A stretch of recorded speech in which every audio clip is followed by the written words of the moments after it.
Hey garden friends, what if I told you that the USDA gardening zones have absolutely nothing to do with winter growing success?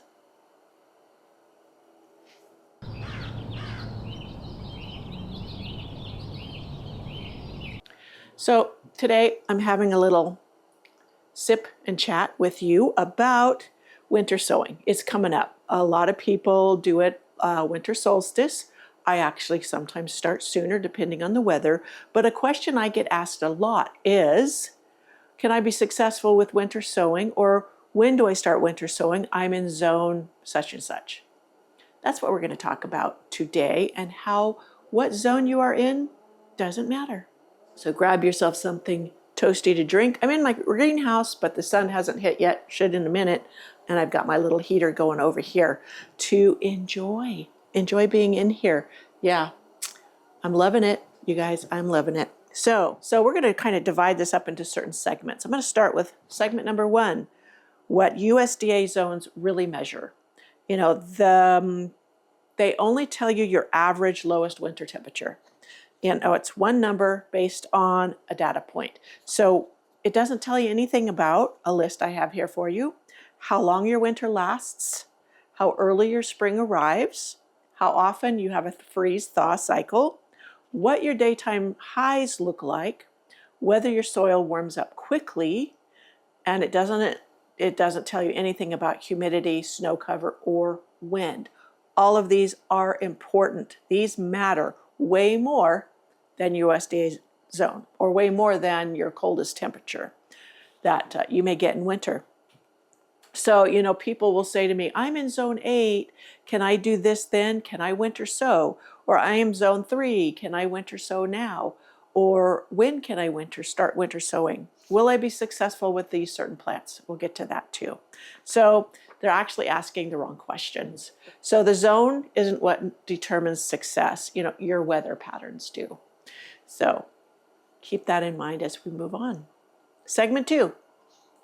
Winter sowing uses nature's timing and not a map. When your seeds are outside in their little mini greenhouses, they feel the cold, feel the moisture, feel the slow warm up of spring, and eventually respond to longer daylight. All of those factors. So the seeds sprout when your climate tells them to, and nothing else. So this is why people across the country can sow the exact same seeds, whether zone 2, 3, 4, 5, 6, on up, and they will all have success. Winter sowing method, it adapts to your local environment naturally. See that sun coming through? All right, one sip.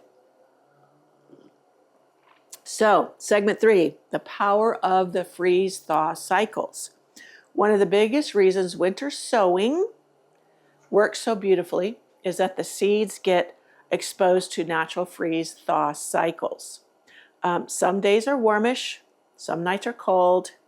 Sometimes you get a warm spell in January, and then winter comes roaring back. That is us in February. We can have 2 weeks, what we call a fake spring, and then bam, winter is back and lasts until May. So sometimes you bounce around freezing for weeks. These fluctuations are exactly what many seeds need. So here's the key. Freeze-thaw rhythm is universal in most places that aren't tropical. So you don't have to hit some magic zone approved temperature. You just need that natural ebb and flow, and nature provides that for almost everyone. So that was freeze and thaw cycle. Segment 4, section 4. Seeds don't care about zones. They've been doing this for thousands of years, way before zone maps were created. So think about it in the wild. I always follow nature's cues. Sorry. Nobody is going out there covering seeds with grow lights, humidity domes. Nobody's moving seedlings indoors on cold nights.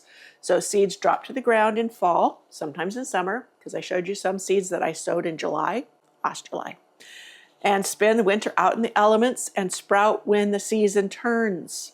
That's why I can sow. I have a lot of seeds I sow in the fall.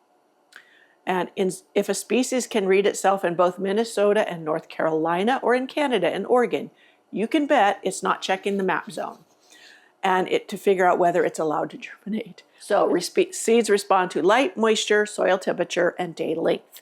So none of these are reflected in the zone maps. So winter sowing simply takes advantage of natural programming, and that's what makes it so successful. So, section 5. Why warm climates can winter sow too? So don't be discouraged and thinking, I don't get that cold that long. A lot of gardeners in zones 8 through 10 say, I don't get much snow, so winter sowing probably won't work for me. I'm zone 8B, it works for me. But here's the thing. You don't need snow. You just need cool, moist nights. Even when I lived in the valley, zone 10, I could do this. So almost every warm winter location still gets overnight temps in the 30s or 40s. Yes, in the valley, I got down into the 30s. Cloudy, damp days, rain cycles, gradual spring warm up. So those conditions are perfect for winter sowing, cool season annuals, hardy perennials, and even a lot of vegetables. In warm climates, your seeds may germinate earlier, but that doesn't mean it won't work. So it just means your climate gives them the green light sooner. Yes, I would have roses starting in March in the valley. Here, they don't get going until June. They may just a little bit in end of May, but depends on the spring we have. So, section 6, why cold climates aren't too cold.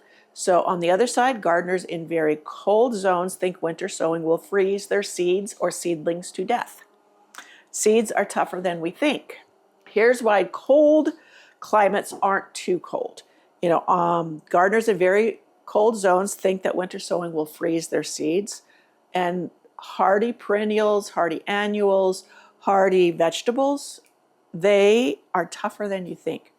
Perennials and hardy annuals need the cold, or many of them are aided to germinate by the cold, and some require the deep cold in order to break dormancy. Sometimes even the freezing helps to crack hard seed coats. So even vegetables like kale, chard, spinach, and onions handle winter sowing in extreme cold temperatures. Snow actually helps. It insulates the containers. So remember, seeds don't die because it's cold. They die from rot or from heat, both of which are avoided with winter sowing. Oh, that sun's coming through. I may have to change where I'm standing. Section 7, microclimates versus zones. One of the reasons zones are such a poor predictor for winter sowing is that microclimates matter more. Okay. So you might live against a sunny wall. You might have a sheltered backyard. You have a shady area that thaws out slower. You could be on an exposed hilltop or in a valley that traps cold air. And this is so true because I have a neighbor who doesn't live that far from me who gets more sun than I do during the wintertime. And in the spring, she can plant earlier than I can. I am in kind of a little cold hole surrounded by tall trees, and it stays colder here longer, and we don't live that far apart. But it's the exposure to the sun and how much we get during that time of year. So your garden can have 2 different microclimates. I have an area up front that's next to my concrete driveway. That concrete absorbs heat and release during the day, sunny day, and at night it releases it. So that area right there has its own microclimate. And the area down further back here in my secret cottage garden where I don't have that, it is colder. You can actually feel the temperature drop as you walk from my front entrance garden down to my back secret cottage garden. But on the other side of the block wall that makes my back secret cottage garden level, we're on a hill, so there's a block wall that is made to terrace it. On the other side of that block wall, where it absorbs heat, concrete block, things over there get that radiant heat from it at night. And so right across from the wall is warmer than right in my secret cottage garden. So like I said, your own area can have different microclimates, much less in the same zone. Winter sowing works with whatever microclimate you actually have and not the imaginary climate USDA says you should have. Yes. So in my garden, many times I actually feel that it acts more like a zone 7 than it does an 8B. And so I have to plan accordingly. Let me move over here, let my cameras get in the sun.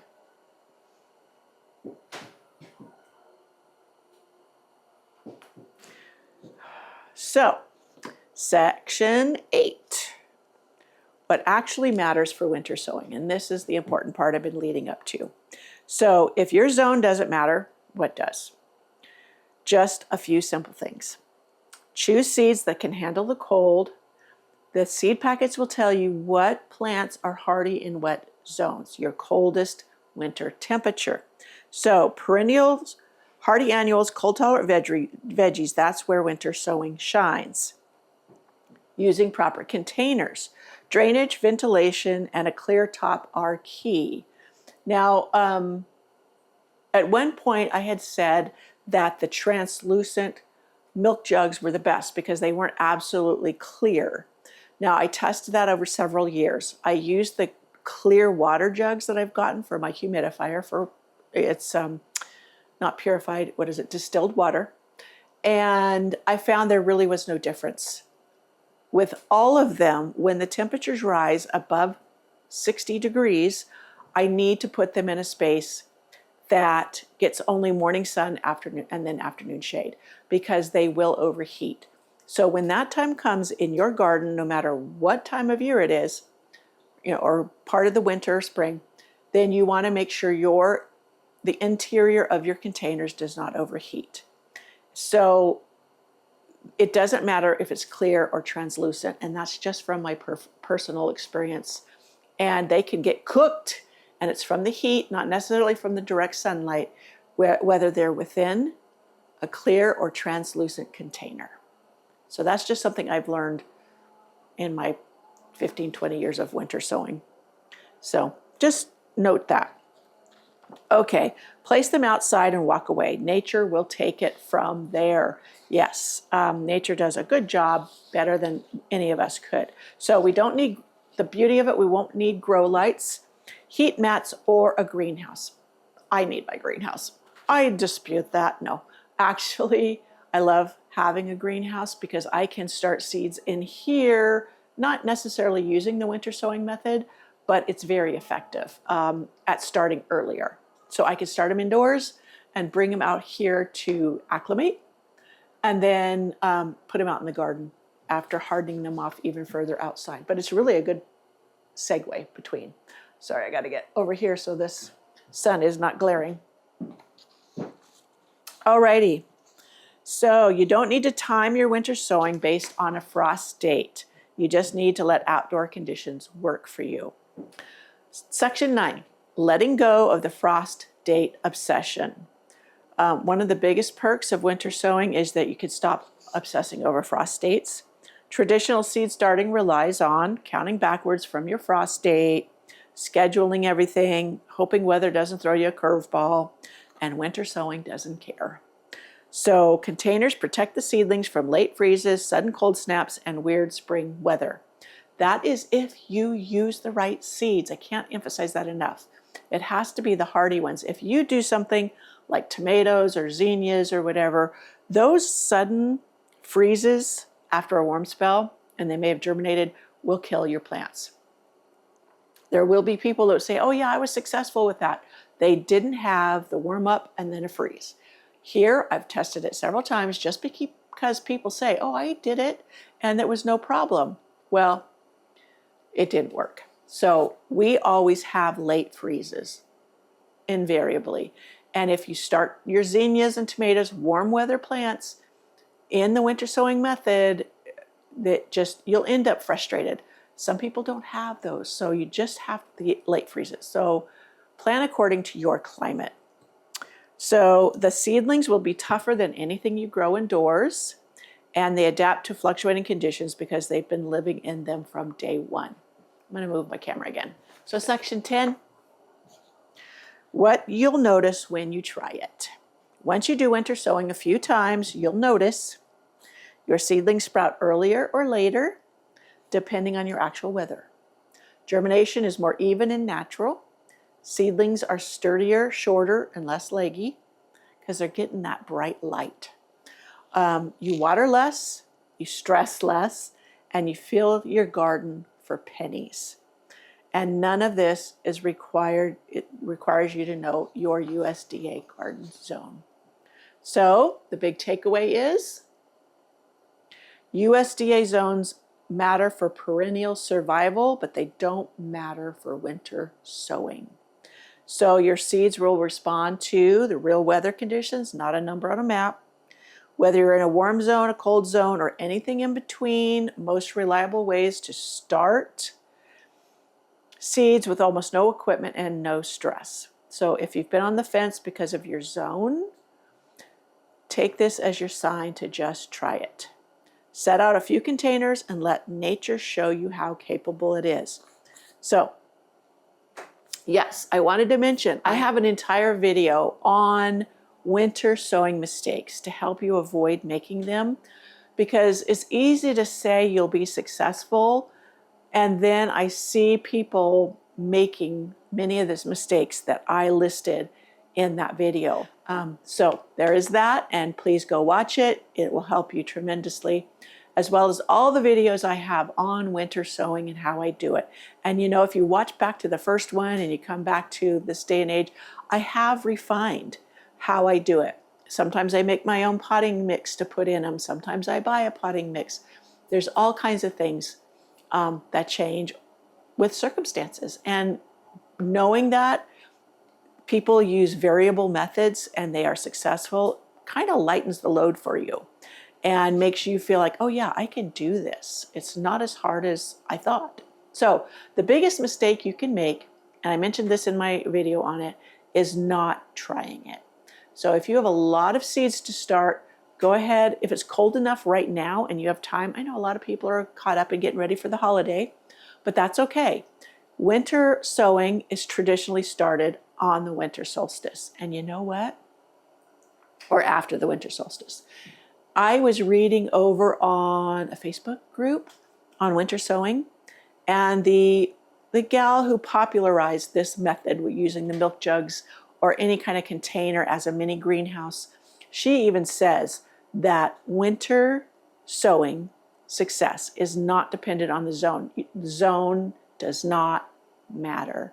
And I wanted that to be the key lesson for this video, because there's so many, or I should say there's so much emphasis placed on zones in many gardening blogs, vlogs, YouTube channels, and really it is not as important as what many people have been led to believe. And I just keep putting it out there because I often get asked, can I do this? I'm in zone 6 right now.